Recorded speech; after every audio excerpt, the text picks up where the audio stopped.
Welcome to Comic Movie 10, where you get insight into everything comic book movies and television related in 10 minutes or less. I'm Joe Kane. And I'm Dan Kane. No relation. Hey, don't forget to subscribe and share and keep up with us at hecklerkane.com. On today's episode, we're talking about the ups and downs of DC's Legends of Tomorrow.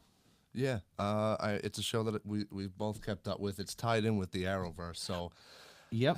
I kind of feel like it's like a gun to my head. You got to watch this because all the other episodes you might be lost on with the other ones. Yeah, okay.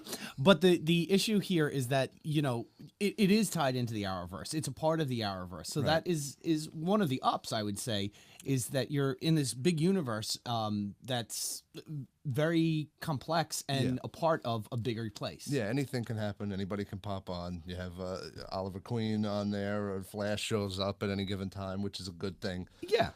Well, you have all these characters. I feel like, okay, here's the thing. I feel like it's almost a dumping ground for the characters to keep them employed before they go back onto the other shows. Yeah, okay. It could be that. Yeah, because you have people that came from Arrow. Sarah Lance came from Arrow. Sarah Lance came from Arrow. Ray Palmer came from Arrow. You have, Jefferson and Martin Stein were from Flash. Yep. They're currently not on the show right No. now. But you know what? That was something that we should talk about in a minute. But think about this. All of the characters that came from other shows now, and they are now on this show, which is a very cool thing. But I don't think there's any other TV format or anything out there that has taken B characters from a show and said, let's give them their own show. right. I think that's a big part of this, is that they've taken all these B characters that we care about from the other shows and said, let's do this separately. Right. Yeah. I forgot to mention like Snart and Oh, Mick. Snart and Mick, yeah. Which Mick I find hysterical. Yeah, well, you know what? The relationship between them started in Prison Break, and then it was such a cool thing. I was a big Prison Break fan, Right. back in the day when that was first on. And don't shoot me, anybody who's listening. I didn't watch the new series of it, so we'll see what happens. But them coming over and then their chemistry between them is just hysterical on the show, because you look at them as the brothers from Prison Break. Right. It's just, yeah, I mean, there's a lot of characters that I like individually on the show, maybe more than the plot or going-ons of the show itself. All right, do we want to give a couple of good things that we've seen with this show? Or do we want to just go straight into this is garbage? No, well, no, let's start with some good things. I like Mick. My favorite character is Sarah Lance, and that's probably because I'm such an Arrow fan. Sure. So she came from that, and I still like her character on this. A no-nonsense type of person. Yeah. And, you know, she can kick your ass. Yeah, well, that's attractive to a lot of guys. Yeah, well, I like her. I like Jefferson and Martin Stein's character. They're not on the show right now. Sure. Well, let's get into that. That was one of the most compelling episodes of all of the DC Legends shows so far, Right. in my opinion. I agreed. Part of the crossover series, which was absolutely outstanding, but having Martin Stein die. Mm-hmm. That's something that they they're not afraid to move characters in and out, Right. and having Martin Stein die was very powerful the way they did it. Right. Yeah. So that's a real good bonus that they had. They had that emotional tie. Right. Yeah, it was absolutely the most emotional show probably of the whole series. We're in season 3 right now.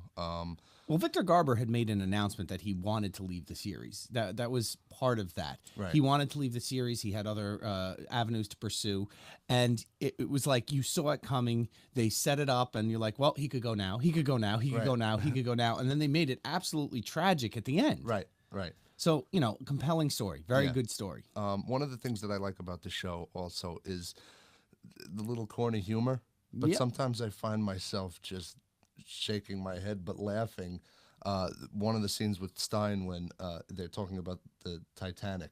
Uh-huh. And he goes, whoever built that ship should have been shot. But meanwhile, he was the guy in the movie Titanic 20 years ago who built the ship. Who built the ship, But I yes. don't know if people that were younger would catch that. Well, here's a really good thing about Legends, because they turn around and they do put a lot of Easter eggs in. They put a lot of eye candy, a lot of Easter eggs where you're going, oh, that's from that. They make a lot of references. Absolutely. Now let's talk about some downs from this. Well, I'll ease in because the first down, the guy that I'm going to talk about, the actor, shouldn't be offended. The guy, what's the Damien Darhk's character? Okay.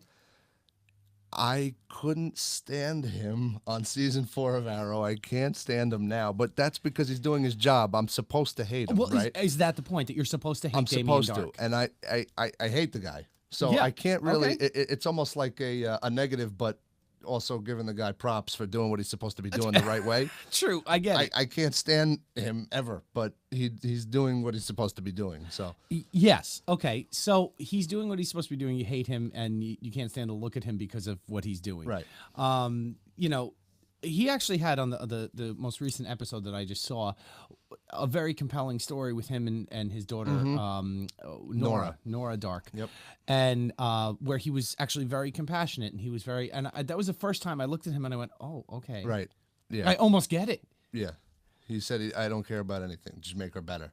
Yes. In that moment, Yes. which I'm sure, we all know will change. He'll care about other things again. Oh, but- sure. He'll be chasing down the next demon in no time. So, negatives for you. Negatives for me. Meebo. Bebo. Bebo. It, the it worst was so thing ever. ridiculous. It was so ridiculous. You know, he made a guest appearance in The Flash I know. later on, Yeah. which was, serendipitous to He me did. because he got killed. It's almost like they knew. Yeah, They were like, no, let's make a joke They out knew of it this was. over They knew here. it was ridiculous. I find a lot of the storyline ridiculous. The truth is, of the 4 shows that are connected, it's without a doubt my least favorite of the 4. All right. Well, yes. But there's a lot of ridiculousness, and do you take it and step back and go, okay, let's take it with a grain of salt.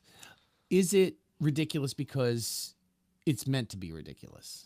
I think it's meant to be ridiculous, but at times it's like, oh my God. I find Ray Palmer to be absolutely ridiculous. To the point of almost getting annoyed. Okay, listen, Brandon Rao was Superman, and he caught a lot of flack for being Superman, okay? Like tons and tons of flack. I got to be honest with you, I rewatched that recently, the Superman Returns. And we'll talk about that in another show, but I was more impressed with him than what I had remembered, and I think what society has kind of put down on him. Actually, without getting too much into it, I think that he took more of a beating than he should have on that movie. Sure. But getting back to Ray Palmer, him playing the part of Ray Palmer. Right. He's over the top cheesy. Right. He's goofy. There was something that I wanted to say about this character. This character basically, there's a lot of different writers that come in and out of the show throughout the length of the show. There's been multiple writers. Right. So his story arc has changed several times drastically. Looking at it and going, okay, well now he's goofy because it's almost like they treat him as stupid, and then he's the most brilliant man in the room. Right. So I think it's a lack of consistency between the writers. Okay. I'm gonna take that back and not blame Brendan Rao. Okay. Rao. Just sorry. Brendan. Yeah. And I'm gonna turn around and I'm gonna say, he's at fault due to the writing. Okay. That's fair. All right. That's fair. So quick summary. We're running out of time Quick here. summary. Piggybacking off what you said, the writing. The show doesn't hold up to the other shows in the Arrowverse. But I do enjoy some of the individual characters themselves. Ones we didn't mention was the girl that plays Amaya. I enjoy her very much. She's excellent. So there's definitely positives. I enjoy a lot of the characters as a show as a whole. It's lacking a little bit. Fair enough. Until next time. We love bringing you these episodes, and we need your help to keep them coming. Please don't forget to share and subscribe, and keep up with us at hecklerkane.com.